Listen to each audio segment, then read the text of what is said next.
اعوذ باللہ من الشیطان الرجیم بسم اللہ الرحمن الرحیم اللہم صلی علی محمد وآل محمد وعجل فرجہم۔ میرے انتہائی واجب الاحترام طلاب عزیز، علماء کرام اور مومنین اعظام، ہماری گفتگو چل رہی تھی نبوت و امامت کے ذیل میں ولایت تکوینی کی بحث ہم نے 19 نمبر درس تک ختم کی۔ نسبتاً کتاب سے ہٹ کر ذرا بحث تھی، اس کو تفصیل سے بیان کیا۔ ابتدا اس کتاب سے تھی جو کہ یہ 7 جلدوں پر مشتمل امام رضا صاحب کے روضہ مبارک کی طرف سے یہ جو کورس بنایا گیا ہے، تو اس کی یہ جو چوتھی کتاب ہے، اس کا آج سے ہم تیسرا درس شروع کر رہے ہیں۔ پہلے دوسرے درس کے اینڈ تک ولایت کا معنی بیان کیا اور ولایت تکوینی کو بھی اس کتاب سے ہٹ کر بھی نسبتاً تفصیل سے بیان کیا۔ آج جو کتاب کا تیسرا درس ہے اور ہمارا 20واں درس ہوگا، اس میں ہم نے اگرچہ مقام ولایت پر ایک حد تک بحث کر لی ہے، آج تھوڑا سا بیان کریں گے کہ اس میں پہلے کیونکہ میں نے عرض کیا تھا یہ ولی ہوں یا نبی ہوں یا رسول ہوں یا امام، یہ سب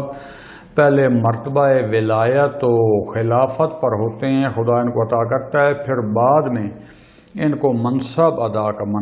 عطا کرتا ہے، عہدے عطا کرتا ہے۔ بعض کو نبوت کا عہدہ، بعض کو رسالت کا عہدہ، بعض کو امامت کا عہدہ، اور عرض کیا تھا امامت سب سے بلند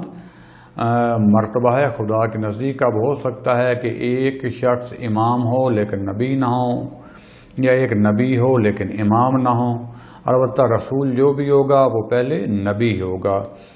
تو اس کو ہم ایسا کریں گے کہ ولی، نبی اور وصی، ان میں کیا فرق ہے سادہ انداز میں، کیونکہ ہماری دقیق تفسیر اور اس فلسفہ اور عرفان کے تحت وہ لمبی چوڑی بحث اس طرح میں نہیں ہوگی، سادہ ایک مطلب سمجھانے کے لیے، کیونکہ ہمارا وعدہ تھا کہ اس کتاب کے مطابق ہی ہم کوشش کریں گے، بیان کریں گے، الا کہ جہاں پر ضرورت پڑے وہاں کوئی تفصیل بیان کریں گے باہر سے، تاکہ ابتدائی عقائد ہیں وہ انسان کے سمجھ میں آ جائیں۔ دوسرا نقطہ ایک بیان کرتا جاؤں کہ یہ بھی میں کر چکا ہوں کہ یہاں ہماری وہ کلامی بحث نہیں ہوگی، عقائد کی وہ بحث نہیں ہوگی جو عام کتابوں میں جو ہوتی ہے، بلکہ ہم یہاں پر بحث کریں گے کہ امامت یا نبوت ان میں کیا فرق اور ان کا مرتبہ و مقام کیا ہوتا ہے، تاکہ ہمیں معرفت حاصل ہو نا۔ ہمیشہ ہم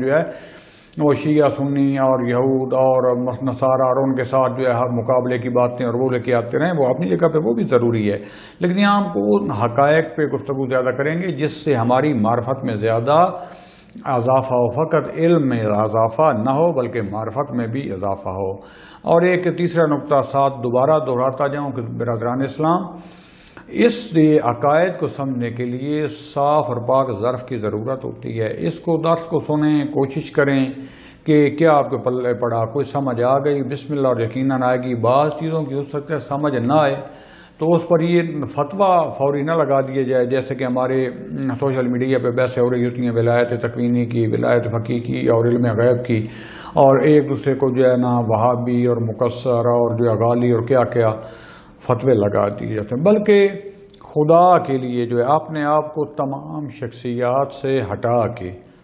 صاف ذہن لے کے ایک مطالب کو سمجھنے کی کوشش کریں، اس کے بعد پھر باقی مطالعے بھی کریں، جو سمجھ میں آ گیا خدا مہربانی کرے گا۔ تو ہم گفتگو یہاں سے شروع کریں گے کہ جو انسان بھی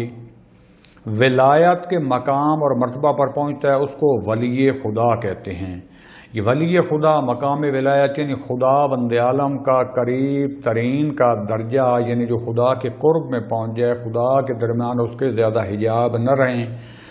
وجودی فاصلے میں اللہ کے نزدیک اتنی معرفت خدا کی حاصل کر لے، اتنی خدا کی بندگی اور عبودیت میں چلا جائے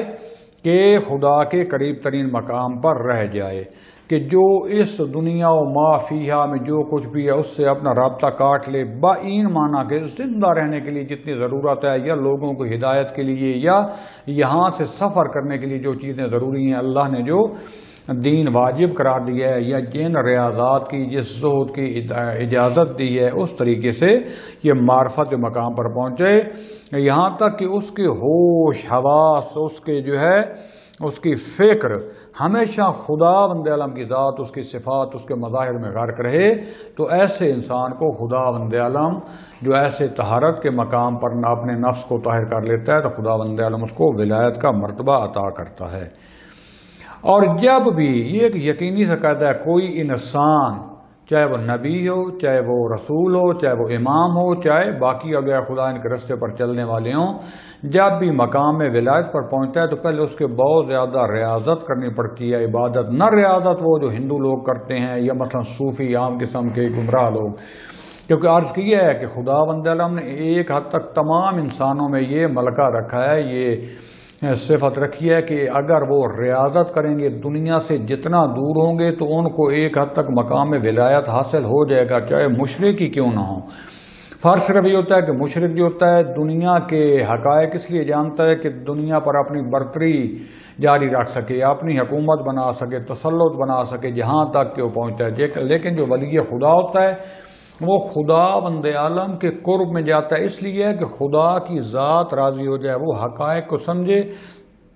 اور لوگوں کی ہدایت کر سکے، ان کو بھی خدا کی طرف لے جا سکے۔ اپنی ذات کو وہ مار دیتا ہے، اگرچہ وہ ریاضت والے بھی اپنی لذات، اپنی خواہشات کو مارتے ہیں، یہ فنا فی اللہ ہو جاتا ہے، یہ عارف باللہ ہوتا ہے۔ تو اس طریقے سے اس کو کیا ہوتا ہے، آپ ہر نبی کو دیکھ لیں کہ مشہور ہے حدیث، آپ کو پتا کہ اکثر انبیاء جو ہے وہ چرواہے رہے ہیں، انہوں نے بکریاں، بھیڑ بکریاں، جانور جو ہے ان کو چراتے رہے ہیں صحرا میں۔ اس کا ایک ہی تھا کہ جا کر اللہ کی مقصد کہ اللہ کی نشانیوں کو دیکھیں، اللہ کی خلقت میں جو ہے وہ فکر کریں، اللہ کی معرفت حاصل کریں، پھر جو ہے وہ اپنے لیے ہمیشہ زندگی میں ان کا جو ہے یہ ایک ان کی عادت رہی ہے کہ کوئی پہاڑوں میں چلے جاتے تھے، کسی غار میں چلے جاتے تھے، صحرا میں چلے جاتے تھے، اپنے لیے کوئی خاص مکان جو ہے مشخص کر لیتے تھے جہاں خدا کی عبادت کرتے تھے، ریاضت کرتے تھے، دنیا و معافیہ سے بے نیاز ہو جاتے تھے۔ اور خداوند عالم اس طریقے سے جب وہ پاک اور طاہر اور ریاضت میں جو ہے آ جاتے ہیں اور مقام ولایت کا سفر کرتے ہیں تو خداوند عالم پھر ان کے دل میں، ان کے نفس پر، ان کے روح پر جو ہے علم اور جو ہے معارف جو ہے وہ اس کا افاضہ کرتا ہے، جس کی وجہ سے ان کے سامنے دنیا کے حقائق کھلتے جاتے ہیں۔ آپ نے پڑھا ہوا کتابوں میں کہ حضرت محمد مصطفیٰ صلی اللہ علیہ وآلہ وسلم جو ہے غار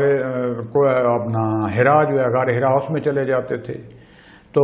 اس کے علاوہ گھر میں بھی عبادت کے لیے ٹائم مقرر کیا ہوا تھا رات کا، اور سال میں جو ایک خاص معین عرصہ جو تھا وہ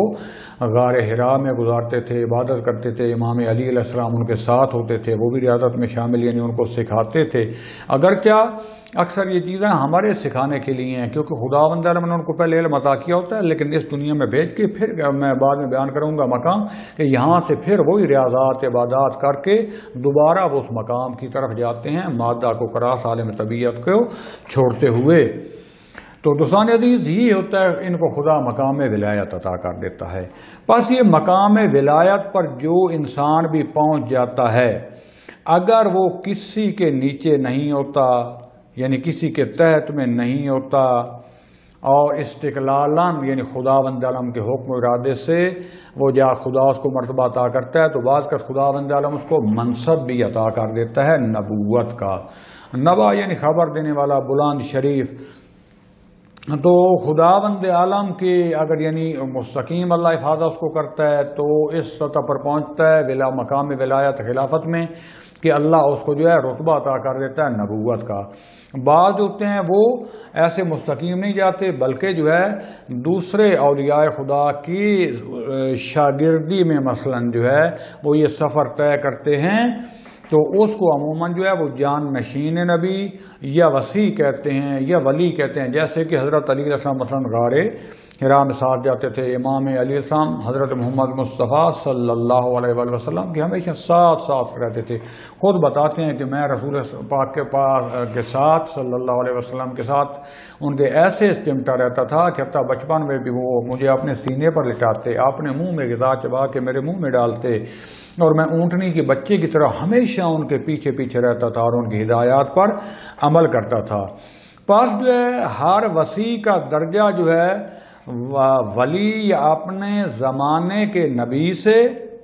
نیچے ہوتا ہے، کم تر ہوتا ہے، لیکن ممکن ہے کہ اس نبی کا وسیع جو ہے اس سے تو مرتبے میں کم تر ہے، لیکن باقی بعض انبیاء سے اس کا جو ہے مرتبہ عالی ہو۔ جیسے بنی اسرائیل میں بہت زیادہ نبی بھیجے گئے ہیں، بعض نبی فقط ایک قریے کے لیے، ایک گاؤں کے لیے ہوتے تھے، زندگی میں شاید ایک دو دفعہ ان کو وہی باقاعدہ جو آتی ہے نبی وہ آئی ہو، ورنہ جو ہے وہ اپنی ولایت اور اس طریقے سے خدا کے راستے پر چلتے ہوئے ان کو الہام کے ذریعے وہ اللہ کے ساتھ رابطے میں رہتے تھے اور لوگوں کی بھی جو ہے وہ تربیت کرتے رہتے تھے۔ تو اسی طریقے سے عرض کیا کہ بعض اوصیاء کا درجہ بعض انبیاء سے بلند تر ہو سکتا ہے، لیکن اپنے نبی سے بلند کبھی بھی نہیں ہوگا۔ روایات کے مطابق جو ہے انبیاء کی تعداد 1,24,000 جو ہے وہ ہے، یعنی خدا وند عالم نے 1,24,000 پیغمبر جو ہے وہ نازل کیے، نبی اور ان میں رسول بھی ہیں، اولو العزم بھی ہیں سارے بعض۔ اسی طریقے سے ان کے اوصیاء بھی جو ہے ایک تو اتھینٹک تھا، 1,24,000 ان کا ہر نبی کا وسیع رہا ہے، باقی ان کے تعداد جو ہے اور بھی رہی ہے، لیکن ایک جو ہے اتھینٹک ہر نبی کا رہا ہے۔ حضرت محمد مصطفیٰ صلی اللہ علیہ وسلم جو ہے وہ آخرین نبی، آخری وسیع اور امام حجت ابن الحسن عسکری علیہ السلام جو ہیں، امام حجت ابن الحسن عسکری علیہ السلام، امام مہدی علیہ السلام جو ہیں وہ خدا وند عالم کے آخری ترین وسیع اور حضرت محمد مصطفیٰ صلی اللہ علیہ وسلم کے خلیفہ اور ان کے نائب، ان کے وسیع اور ہمارے پوری خلقت کے ان کے بعد امام ہیں۔ رسول خدا صلی اللہ علیہ وسلم خاتم النبیین ہیں، تمام ان کے اس کے بعد کوئی نبی نہیں آئے گا۔ پہلے انبیاء جو تھے وہ اس مرتبہ وجودی تک نہیں پہنچے تھے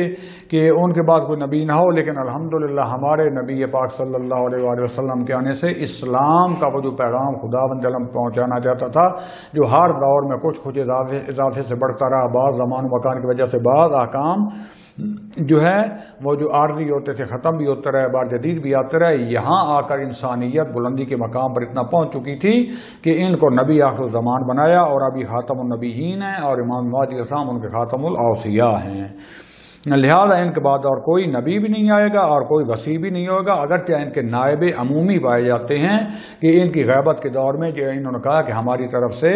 یہ آپ پر حجت ہیں، اور ان کا حکم جو ہے دراصل امام کا حکم ہوگا، کیونکہ خود امام نے فرمایا البتہ جن میں وہ صفات پائی جاتی ہیں۔ یہاں تک جو ہے وسیع اور نبی کی بحث ہو گئی۔ اگلا نقطہ جو ہے وہ رسول کیا ہوتا ہے؟ رسول یعنی جس کو اللہ تعالیٰ رسالت عطا کرتا ہے، باقاعدہ وظیفہ دیتا ہے، وظیفہ اور اس کی ذمہ داری، وظیفہ وہ نہیں ہے جو لے کے کھاتے ہیں پیسے،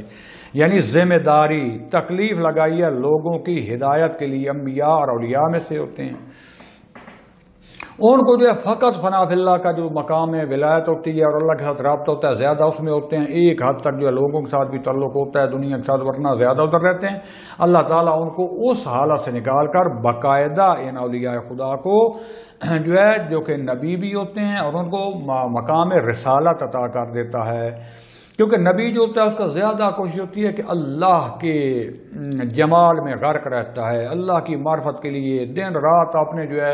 ریاضت میں، عبادت میں اور جو ہے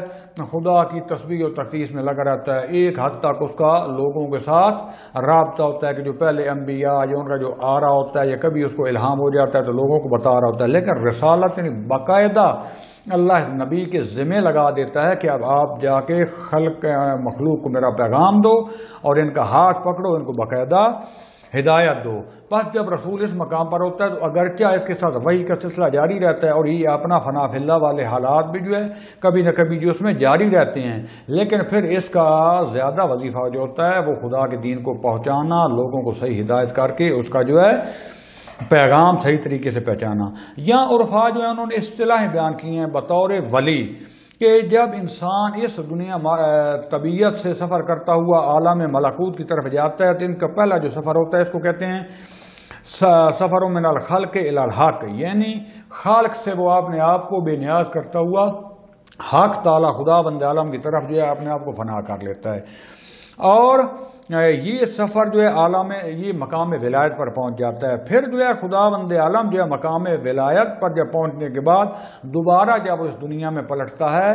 یعنی اس میں زندگی کرنا شروع کرتا ہے مقام ولایت پر پہنچنے کے بعد تو اس کو کہتے ہیں سفر من الحق الی الخلق، یعنی اللہ کی طرف ولایت پر پہنچ کر اب وہ جو ہے مخلوق کی دستگیری کے لیے ان کے خدا کا دین بتانے کے لیے، اگرچہ ضروری نہیں رسول ہو، اگر رسول نہیں ہے تو پھر جس حد تک ممکن ہوگا زیادہ وہ خدائی جو ہے اس خدا کے جمال اور کمال اور اس کی جو ہے تماشا کرتا ہے، تماشا یعنی اس کو دیکھتا رہتا ہے، ان میں غرق رہتا ہے. لیکن جب رسول بن جاتا ہے تو باقاعدہ وظیفہ آ جاتا ہے، واجب ہو جاتا ہے. اور اس کو جو ہے نا ولایت جو ہے جو پہنچنے کو مقام فنا کہتے ہیں، یعنی اللہ کے جمال میں فنا کر دیتا ہے، اپنی ذات کو چھوڑ دیتا ہے. جب واپس مقام ولایت پر پہنچنے کے بعد دوبارہ اس کا رابطہ قائم کرتا ہے اپنا دنیا میں، اس کو مقام بقا کہتے ہیں. اور یہ جو حالات فنائی ہیں اولیاء خدا کے، یہ عالم کثرت سے جدا ہو کر عالم وحدت یعنی خداوند کی طرف مجردات کی طرف جتنا جائیں عالم وحدت آتا جاتا ہے، جتنا اس ہماری دنیا کی طرف آتے جائیں عالم کثرت آتا جاتا ہے، کیونکہ مادہ میں کثرت ہوتی ہے. تو یہ ولی خدا عموماً جو ہے جب تک رسالت نہیں ملتی اکثر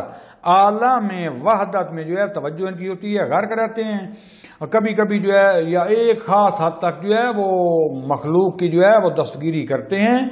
لیکن جب دوبارہ خداوند عالم ان کا وظیفہ لگا دیتا ہے اور مقام بقا میں دوبارہ دنیا میں